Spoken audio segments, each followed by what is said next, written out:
Hello everyone. Welcome back to my channel. If you are new here, welcome. If you aren't, welcome back. Today we have a new tutorial for you guys. I'm so excited to get started, but before we do, make sure you do hit that subscribe button for me and also turn on your notifications because I don't want you to miss anything else coming forward. So today we are going to be making this cute little weed mirror. So what we're going to do is we're going to go ahead and unpackage it and move our mirror off to the side. Once you got it out the package, what you're going to do is just inspect it, make sure there's nothing on there, and if there is, go ahead and pull it off. I got a little bit of glitter during my opening on there, so I pulled that off. And what you see me doing now is I'm just kind of measuring using my tape measure so I can take note of the size of the inside of this mold, so that way when I make my inserts later, my little foil inserts, it will not be too big or too small.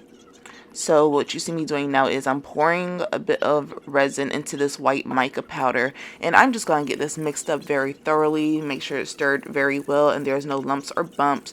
Especially with this being a very thin casting, it would show very well. So on top of that, I'm adding in some white opaque alcohol ink because I don't want this casting to be see-through because, like I said, again, it's pretty thin. So I'm just making sure that it's thick enough to not show the mirror on the background when you look at the back of the compact. So I'm just adding in a bit more resin and everything, making sure I have everything exactly how I need it. And then from there, I'm going to go ahead and add in my glitter mix. So once you add that glitter mix in, make sure you do mix that up really well because that glitter can hold air bubbles. So just make sure you stir a little bit more. Once you think you're done stirring, just keep going a tad bit more. So from here, this is where we are going to be going ahead and adding in a little bit more glitter as well because I wasn't satisfied with how this looked, so I just added in a bit more so I could get that mixed in. I need a little bit of fine gold glitter. So after I get that part thoroughly mixed, I'm just going to go ahead and pour this into my mold. I'll focus on those deepest parts first so I can make sure no bubbles form there. And then from there, I'm using my mixing stick to pull the glitter from the bottom because I want as much glitter to come to the surface as possible. So I'm also dragging it towards the rim a bit in this step, so that way it's not all just sitting behind the mirror because it's kind of pointless to be sitting there. Alright, so I'm using a pipette just to pull a little bit out, just to make sure my mold is not too filled because we are going to be adding a doming layer and some other stuff. So this is a little bit difficult to do if you're a beginner, but it should be pretty simple after a couple tries. Spray that with alcohol and let that stand about 3 hours or so. After it's nice and tacky, what you're going to do is you're going to go ahead and get one of your little 3D bling charms. This style isn't available in my shop quite yet, but it probably will be soon. So go ahead and make sure you do follow my Etsy store for crafters. It's a great place, and I'm sure you're going to love it there as much as you love my YouTube channel. So I just used some tweezers to go ahead and place that on top, and I am using my toothpick to just adjust that and make sure it's nice, center, and even exactly how I need it. Don't be afraid to move that mold around and just get it how you want it. Excuse my hair, at least it's moisturized. And then you're going to go ahead and allow that to cure completely.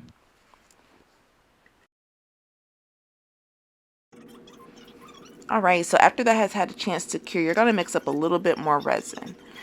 Pull that off to the side, and then you're going to grab your foil.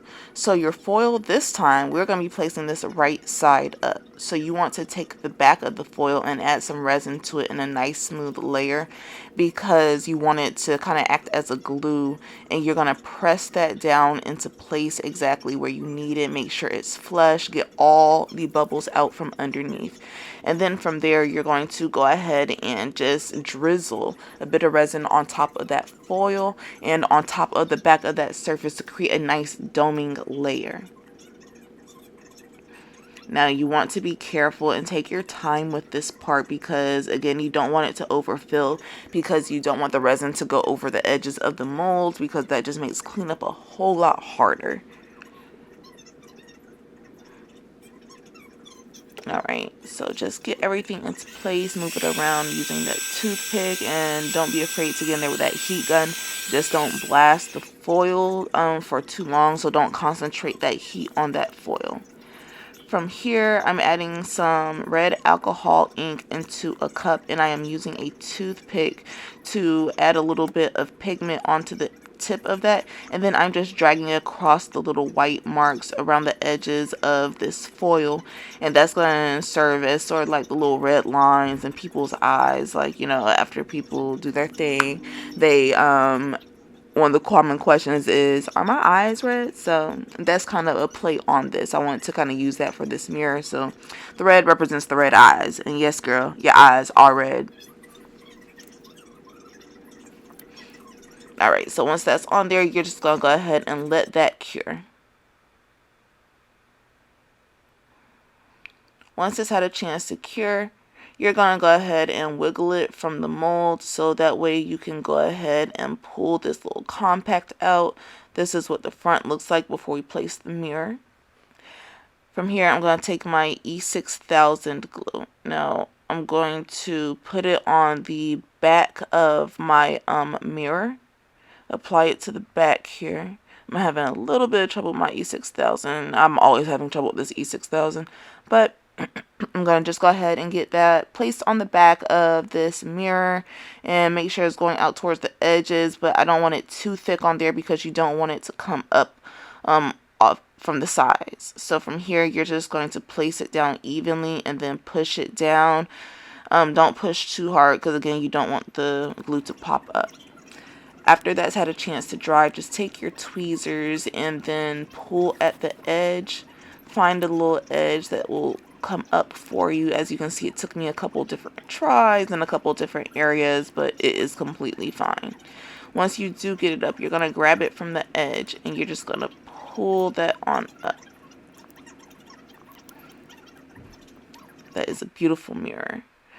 Alright, so this is what our finished product looked like. She is a complete beauty. You see she is really small, yet very powerful. So you can put her in your purse, your pocket, your wristlet. It's so cute and adorable and unique, and this mirror quality is absolutely amazing. We're going to flip over to the back here. Here is our design.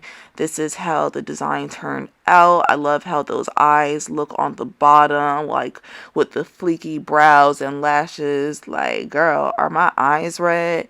I love the little bling at the top. If you love that too, make sure you do check out my Etsy store for crafters, Courtney Shavante. Search me on there, and it's also linked below. If you do have any questions, comments, or concerns, please feel free to go ahead and leave them below for me. I love your feedback. Feedback is a gift. Until next time, I will see you hippies later. Bye now.